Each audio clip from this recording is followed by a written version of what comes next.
Hello, my name's Tom Palmer, as you probably know, and this is chapter 3 of my, excuse me, Leeds, I've done it again, so I did that last time, didn't I? This is chapter 3 of my Loidis Leeds story, the adventure story for Nisha, Jack and Mo, who are chasing around trying to find historical artefacts and memories in the city of Leeds. Anyway.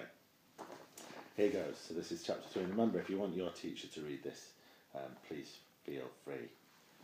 So, and I've changed the scenery today. Instead of being upstairs in what I suppose is my office where I do my writing with all my books, today I'm in my front room because I thought you'd probably sick of seeing that backdrop. Anyway, I'll stop waffling. Thank you for carrying on reading this, by the way. And here goes. Chapter 3. Having been set a challenge to find out about the history of their city, Nisha, Mo and Jack have agreed to be visited by 4 ghosts who will set them challenges to find important historical things out about their city. They think that they have solved the first one by visiting an Iron Age fort in Barrack in Elmet. But they won't know for sure until one of them wakes up with a ghost in their house, setting them their next challenge. But who will the ghost visit? Mo woke up at 5:30 the next morning.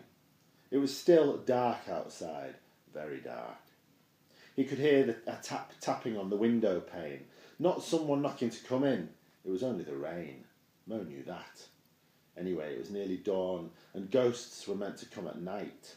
So Mo figured that Jack would be the one visited by the second ghost. A part of Mo was pleased that he had not had to face a ghost. How would he have explained that to his 2 younger brothers, who were sharing the single bed barely a metre across the room from his own bed? They'd be bound to wake up once he started talking, or the ghost did. Another part of Mo wished the ghost had come to him. If it was Jack's turn today, he could be being haunted right now, and if he hadn't already been haunted. And Mo knew that Jack was terrified of ghosts, of a ghost coming to him. He'd seen it in his eyes when they'd parted the night before. Poor Jack. Mo's brother turned over in his sleep, and Mo realised that he was disturbing him just by being awake. So he eased himself out of bed, put on his socks, jeans and a hoodie, which were on the floor by his bed, and slipped out of the bedroom into the corridor. It was cold in the house. And dark. So dark that Mo had to feel his way for the banisters, for fear of falling down the uncarpeted wooden steps. He moved slowly down the stairs, trying to tread on the best steps, the ones that didn't creak. He didn't want to wake his dad. Never a good idea. His dad liked his sleep. Mo did not switch any lights on. In the narrow hallway, a short walk on more floorboards. Then Mo opened the kitchen door slowly, doing everything he could to be quiet. He'd have a drink and wait downstairs. It's happened again. Sorry, that was my phone doing silly things. I'm just going to start again at the beginning of that paragraph. Forgive me. Into the narrow hallway, a short walk on more floorboards. Then Mo opened the kitchen door slowly, doing everything he could to be quiet. He'd have a drink and wait downstairs until the rest of his family were awake. Greetings! Mo leapt back into the hall and slammed the door shut. His heart was hammering, his legs gone to jelly. The voice had been so loud and deep, and he had seen someone in there. A huge man, accompanied by a loud buzzing noise, with a light around him too, light that was now seeping under the door, light that seemed to be getting brighter. "Mohammed!" Dad's voice called from upstairs, woken by the door slamming shut. Not good. Mo was in trouble, but what could he do? Go upstairs and face the music, or find out who it was that was in the kitchen? Mo took a deep breath. This was frightening. But Nisha had done it, and she had been fine, and Mo desperately didn't want to let his friends down. So he stared at the light under the door, put his hands on the door handle, turned it and pushed the door open. The man was standing with his feet apart. In his left hand he held a large hammer, in his right a chisel. Excuse me. He was wearing a rough, heavy apron. His face and forearms were covered in a fine dust. He had cuts on his hands. "Greetings," he said, more quietly above the buzzing sound. Greetings," Mo replied, shutting the door behind him, his voice trembling in his throat. The man hesitated, then spoke. "Do you fear me?" "A bit," Mo managed to say. "Do not fear me." "Okay," Mo breathed in. "I'll try." The man cleared his throat. "I am Olaf," he boomed. "Like you, my family came from a land far away across the sea.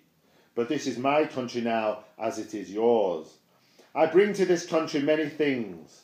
Viking names, Viking stories, and near to here, a cross that I carved myself. It tells a story about my homeland, about a man who could fly. You must find the cross to understand it." Did you stay here?" Mo asked the man. Even before Mo had asked his question, the Viking had already begun to disappear, like Nisha had said her Iron Age girl had disappeared. Mo was thinking about his own family. His mum and his dad had come to the UK from Somalia before Mo was born, away from trouble at home. He'd asked the question because he wanted to know if the man had stayed in the UK, like his mum and dad wanted them to stay. Or did he go home? The man became vivid again. He had heard Mo's question, wanted to answer. "I did stay here," he replied. "Yes, and my children and my children's children have made this place home for centuries, like yours will, my boy." Mo smiled at the Viking, who faded more quickly and bowed just before he disappeared completely. Then Mo went over what the man had said to him in his mind, so that he would remember it. The Viking had carved a cross. The cross told a story about a man who could fly, and that, if Mo and his friends found the cross, they must understand it. Later that morning, Mo described the ghost to Nisha and Jack, laughing because he was relieved it had not been as frightening as he thought it would. They were sitting in Mo's front room, Nisha in the one armchair, Mo and Jack on wooden chairs. "What did he say?" Jack asked, leaning forward. I've lost my place. There we are. Sorry. "He said that he was from another country," Mo recalled, "and that his children's children live here now, that they are part of this country." Nisha smiled. "Like me," she said. Mo knew that Nisha's grandparents had come to Leeds from India in the 1950s. "And me," Jack said. "You," Nisha said. "Where did your family come from?" "I don't know," Jack said, "but I could be a Viking's son. Why not? When we did it in school, the teacher said everyone in Leeds is made up of bits of people from all over Europe and the world, that there was a time when no one lived in Leeds." "That's true," Nisha laughed. "What else?" she asked Mo. "He said that he brought this country names and stories, and that he carved a cross that tells a story about his homeland, about a man who could fly." "So we have to find a cross with a story on?" Jack asked. "Yeah, I suppose." "Where's your computer?" Nisha asked. We don't have one yet," Mo said. "Can we go to yours, Nisha?" Now, it's your turn again. What do you think the clue means?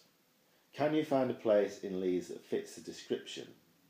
Have a go as a group before you read on and see if you can find out what Mo, Nisha and Jack discover. And what I'll do now is I'll read exactly what the Viking said, just to remind you. "I am Olaf," he boomed. "Like you, my family come from a land far across the sea. This is my country now, as it is yours.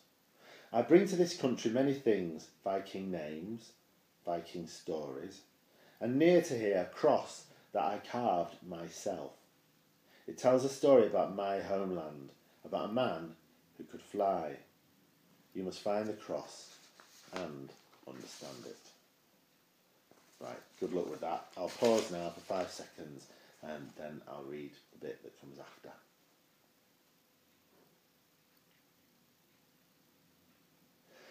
As they walked down Vicar Lane towards the church, Mo examined the faces of people coming the other way.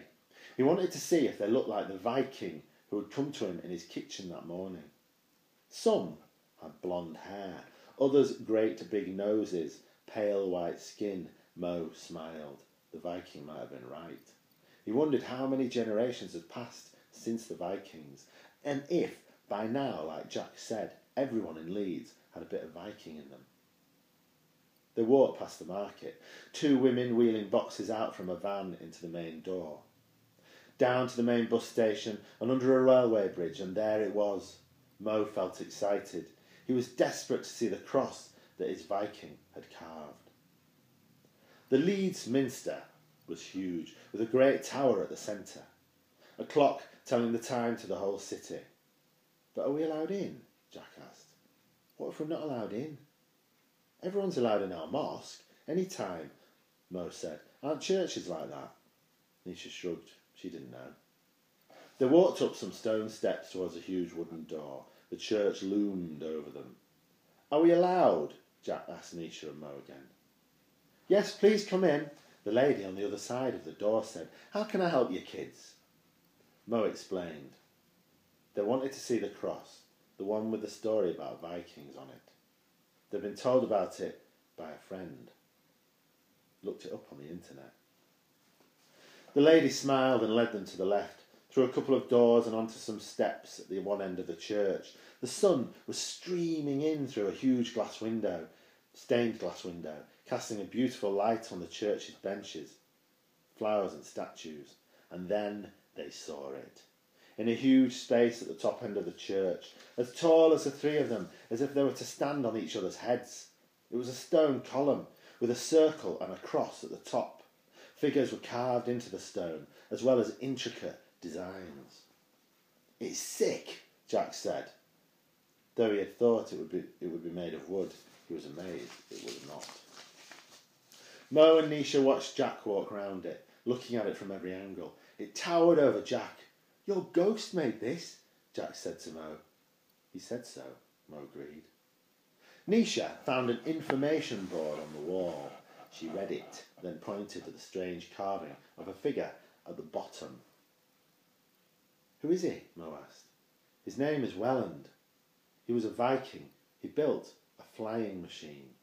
That's it then! Mo clasped his hands together. That answers the puzzle. We've done it.